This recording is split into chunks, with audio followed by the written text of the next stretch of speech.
Hello students, welcome to our class 10 plus 2 business. My name is Maneet from Adarsh Senior Secondary School खाईसरगढ़। हम plus two business कर रहे थे और इसके हम मैनेजमेंट के ऊपर चैप्टर कर रहे थे।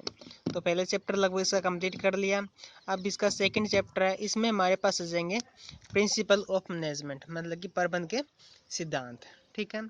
अब पहला तो प्रबंध तो हम जाने क्या होता है, अब वो तो बात आती है सिद्धांत क्या होते हैं। सिद्धांत क्या होता है? अपने विचार ही होते हैं जिन पर हमें चलना होता है और जिन पर चलकर हम आगे बढ़ेंगे। ठीक है। जब एक बिजनेस की बात की जाए तो सिद्धांतों का रोल बहुत ज़्यादा बढ़ जाता है कि बिजनेस है वो संगठन के अंदर चलता है, वो संगठन में सभी अपने अपने विचार नहीं रख सकते हैं, एक साझा विचार होना चाहिए। तो सभी में एक कोऑर्डिनेशन के लिए एक साझा विचार होना चाहिए। ठीक है। तो इन सिद्धांतों का रोल क्या है बिजनेस में, बहुत ज़्यादा बढ़ जाता है। ठीक है। तो प्रबंध के सिद्धांत, प्रिंसिपल ऑफ मैनेजमेंट, जिसके अंदर कौन कौन से सिद्धांत आएंगे। एक हमारा बिजनेसमैन था हेनरी फ्योल, इकोनॉमिक्स था, तो उसने कुछ सिद्धांत दिए हमारे पास 14। ठीक है, 14 सिद्धांत दिए। आज उनको हम डिस्कस करते हैं। आज हम 7 करेंगे और नेक्स्ट वीडियो में हम नेक्स्ट 7 डिस्कस कर देंगे। ठीक है। तो पहला हमारे पास है कार्य का विभाजन, डिवीजन ऑफ वर्क। अब अगर हमारे संगठन है उसके अंदर क्या है, अलग अलग कार्य बांटे होने चाहिए। ठीक है, डिवाइड होने चाहिए। अगर कार्य डिवाइड नहीं होंगे तो क्या होगा, कोई कार्य कंप्लीट नहीं हो पाएगा। ठीक है। जैसे प्रोडक्शन डिपार्टमेंट अलग होना चाहिए। ठीक है। प्रोडक्शन के भी आगे आ जाएंगे, रॉ मटेरियल तैयार करना उसमें अलग अलग। ठीक है। पैकेजिंग का अलग, सेलिंग का अलग। ठीक है। तो अलग डिवीजन होंगे। ठीक है। अब वर्क डिवाइड कर दिया। अब इनमें क्या होंगे, वर्कर भी होंगे अलग अलग, कोई फोरमैन होगा, कोई सुपरवाइजर होगा, कोई वर्कर होंगे, कोई अलग अलग होंगे। तो उनको क्या होगा, अलग अलग वर्क डिसाइड होगा, उनको ये करना है, उनको ये करना है। ठीक है। तो कार्य का विभाजन किया जाएगा तो उनमें कार्य करने में आसानी होगी, कौन कितने टाइम पर वर्क पर आएगा। ठीक है। अधिकार एवं उत्तरदायित्व, अधिकार अथॉरिटी। अथॉरिटी क्या होती है, किसी चीज़ का अधिकार मिल लेते हैं कि हम ये कर सकते हैं नहीं कर सकते, किसी चीज़ पर डिसीजन लेना, वही क्या आ जाएगा, हमारा अधिकार आ जाएगा। ठीक है।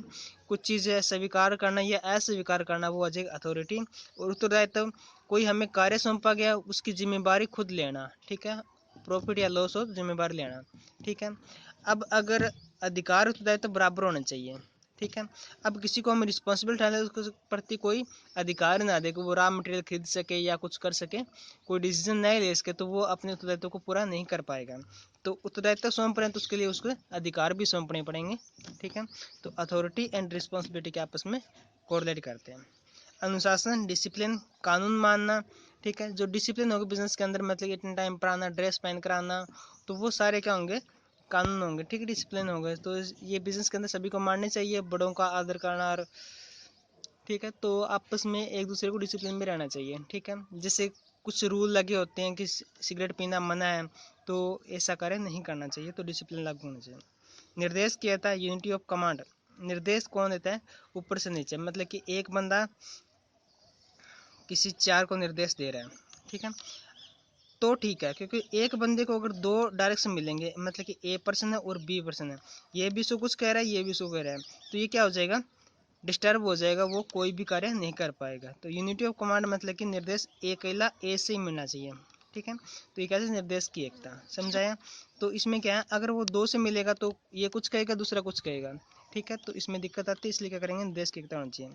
दिशा की एकता, यूनिटी ऑफ डायरेक्शन। डायरेक्शन क्या होती है, एक दिशा में कार्य करना, मतलब कि सारा बिजनेस है वो हम एक वे में चलाएंगे। ठीक है, एक रास्ते में चलाएंगे। जैसे बिजनेस का एक मेन मोटिव होता है, ठीक है, प्रॉफिट अर्न करना या अपना हिस्सा बढ़ाना, मार्केट एरिया बढ़ाना।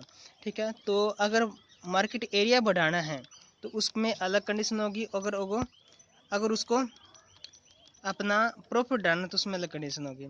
अब सभी बिजनेस का अलग अलग ऑब्जेक्टिव होंगे। ठीक है। तो सभी को एक पैसा उनका ऑब्जेक्टिव होना चाहिए और उसी की ओर सारे बढ़े। ठीक है। तो दिशा की एकता मतलब सारे एक साइड में ही चले और एक ही कानून का पालन करें और एक ही प्रोग्रेस की ओर बढ़े। ठीक है। तो दिशा की एकता। ठीक है। मतलब कि मतभेद नहीं होना चाहिए। ठीक है। तो वो इसके अंदर आ जाएगा। फिर हमारे व्यक्तिगत हित के अधीनता। व्यक्तिगत हित जो पर्सनल हमारा मोटिव होता है, जैसे प्रॉफिट अर्न करना या ज़्यादा सैलरी लेना, तो वो क्या होता है,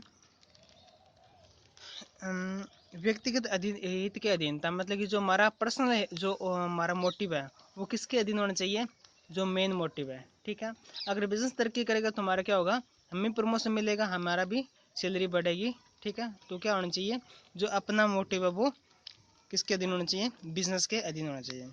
प्राश्रमिक रेमोरेशन में, रेमोरेशन में क्या आ जाएगा, हमें वेजेस सैलरी मिलते वो आ जाएगा। ठीक है, वेजेस सैलरी, तो ज़्यादा टाइम काम कर उसको ज़्यादा सैलरी, जिस कम टाइम करता है उसको कम सैलरी। ठीक है, और लेवल के अकॉर्डिंग मैनेजर को ज़्यादा और नीचे वाले को कम। ठीक है, इनमें अलग से कमीशन बोनस वगैरह भी दिए जाने चाहिए। ठीक है, तो इससे क्या होगा, कोई भी कार्य करने के लिए और अग्रसर होगा। ठीक है, तो ये हमारे क्या थे, 7 प्रिंसिपल थे। इनके आगे और भी आएंगे, वो हम नेक्स्ट वीडियो में डिस्कस करेंगे। आज के लिए इतना ही। Thank you, have a nice day.